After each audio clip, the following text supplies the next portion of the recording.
Bismillahirrohmanirrohim. Assalamualaikum warahmatullahi wabarakatuh.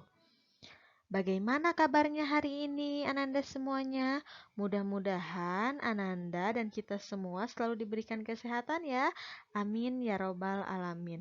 Nah, sebelum kegiatan pembelajaran dimulai, alangkah baiknya Ananda berdoa terlebih dahulu ya, menurut kepercayaannya masing-masing, agar kita dipermudah untuk mencari ilmu pengetahuan. Dan jangan lupa selalu terapkan protokol kesehatan dimanapun Ananda berada agar kita terhindar dari virus COVID-19 ini. Nah, pada kesempatan kali ini kita akan belajar tema 7, indahnya keragaman di negeriku. Subtema 3, indahnya persatuan dan kesatuan negeriku dalam pembelajaran 3. Kita simak dengan baik ya penjelasan dari Ibu ini. Pelajaran pertama, kita akan belajar keragaman kegiatan ekonomi masyarakat. Kira-kira apa ya yang dimaksud dengan kegiatan ekonomi itu? Nah, kegiatan ekonomi adalah kegiatan manusia untuk memperoleh barang ataupun jasa guna memenuhi kebutuhan hidupnya. Menurut Business Dictionary, kegiatan ekonomi adalah tindakan yang melibatkan produksi, distribusi, dan konsumsi barang dan jasa di semua tingkatan dalam masyarakat. Nah, masih ingat tidak apa itu pengertian produksi, distribusi, dan konsumsi? Kalau produksi adalah orang yang membuatnya, sedangkan distribusi adalah orang yang menyalurkannya, dan konsumsi adalah orang yang mengkonsumsinya atau memakainya. Nah, kegiatan ekonomi sendiri di Indonesia itu terbagi menjadi dua, yaitu ada kegiatan ekonomi agraris, yaitu kegiatan ekonomi yang memanfaatkan keadaan alam, contohnya itu seperti perikanan, perkebunan, peternakan, kehutanan, dan biasanya kegiatan agraris ini ada di pedesaan, pegunungan, dan laut. Kemudian ada non-agraris, yaitu tidak memanfaatkan alam sebagai sumber utamanya. Contohnya itu seperti industri, pabrik-pabrik, kemudian jasa. Nah, biasanya terdapat di perkotaan ya yang paling besarnya. Nah, di Indonesia sendiri yaitu terkenal sebagai negara agraris karena memanfaatkan sumber alam sebagai penghidupannya.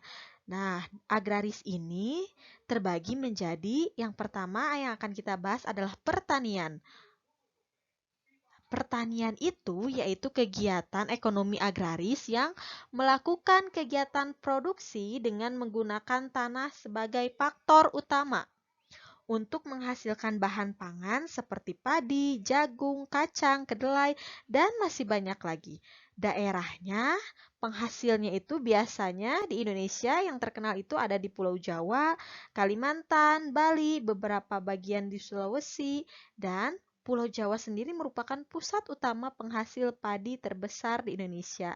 Jadi tidak menutup kemungkinan karena Indonesia itu sangat luas dan kita itu dianugerahi dengan tanah yang subur, jadi banyak sekali masyarakat yang memanfaatkan pertanian sebagai sumber utama mata pencahariannya. Dan yang kedua adalah perkebunan. Perkebunan adalah kegiatan penanaman lahan ataupun membudidayakan berbagai tanaman. Perkebunan dan pertanian itu hampir sama ya, memiliki persamaan dan yang membedakannya itu yaitu jenis tanaman yang dibudidayakan. Perkebunan cenderung seperti contohnya itu kelapa sawit, kopi, dan lain-lain.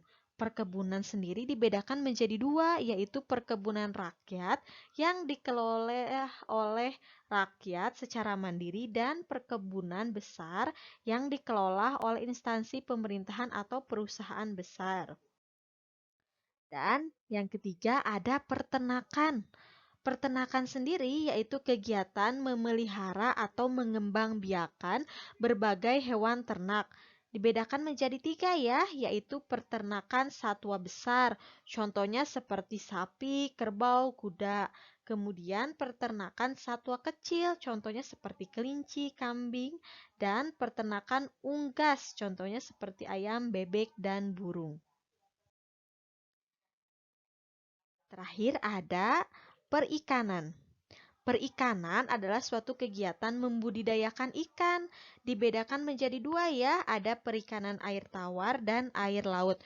Contohnya, perikanan air tawar itu seperti ikan mas, ikan lele, dan contoh dari perikanan laut yaitu seperti tongkol, bawal, dan masih banyak lagi. Nah, selanjutnya kita akan belajar tentang pentingnya persatuan dalam keragaman. Dari mata pencahariannya sendiri di Indonesia ini sudah sangat beragam. Nah, selain itu mulai dari suku bangsa, bahasa, daerah sangat berbagai macam keragaman yang ada di Indonesia ini mencari ciri khas dari Indonesia ya. Nah, jadi kita sangat penting untuk menghargai keragaman ini. Adapun alat pemersatu bangsa sebagai salah satu sikap kita untuk menghargai keragaman yaitu adalah satu dasar negara yaitu Pancasila. Kedua, bendera merah putih sebagai bendera kebangsaan. Ketiga, bahasa Indonesia sebagai bahasa nasional atau bahasa pemersatu. Keempat, lambang negara Garuda Pancasila. Kelima, lagu kebangsaan Indonesia Raya. Keenam, lagu-lagu perjuangan. Nah, ini merupakan alat pemersatu bangsa kita ya. Semua ini adalah milik kita bersama, bukan milik suku-suku ataupun orang-orang individu, tapi ini adalah milik kita bersama ya. Nah, sebaiknya kita memiliki perilaku yang baik untuk menghargai persatuan dalam keragaman dengan bertindak satu, tidak memandang rendah suku atau budaya lain. Kedua, menerima keragaman suku bangsa dan budaya sebagai kekayaan bangsa yang tidak ternilai harganya. Ketiga, lebih mengutamakan negara daripada kepentingan daerah atau suku masing-masing. Nah, jadi Ananda semua dapat mengetahui keragaman yang ada di Indonesia dengan cara membaca ya. Lebih banyak membaca berarti Ananda semua lebih banyak tahunya. Nah, membaca sendiri bertujuan memperoleh informasi. Informasi dalam bacaan dapat termuat secara tersurat atau tersirat. Nah, informasi tersurat memiliki arti yang gamblang, tegas, terus terang, dan tidak terbelit-belit.